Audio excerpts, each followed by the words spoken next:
This is Mark from Extreme Powerhouse. Today we're going to be installing the Magnaflow Street Catback exhaust on the 2013 Mustang GT. The exhaust tubes are mandrel bent and have a 3-inch diameter for maximum airflow. The stainless steel tips measure in at 4 inches for an aggressive look. This product is a very easy installment process. Install time should vary from 1 to 2 hours. There will be no cutting or wielding needed as the exhaust will bolt straight onto the factory mid-pipe. Install can be done at home with the proper tools in hand. This exhaust is perfect for daily drivers because it's not obnoxiously loud. Sound level will be close to stock when you're casually driving. Once you give it a push, you'll be able to hear the aggressive and deep tone of the exhaust. But don't worry, it won't wake your neighbors up.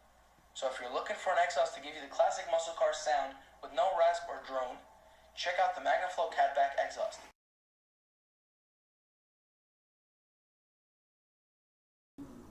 Start the install process by unscrewing the pipes.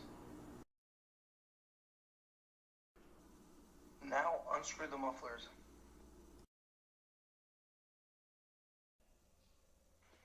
Detach the mufflers from the other side, and with ease, they should come right off. Once that's done, remove the pipes as well. First, attach the pipes, and then attach the mufflers. Make sure to attach the mufflers on the other side as well. Use the clamps and screws provided with your Magnaflow exhaust to secure it.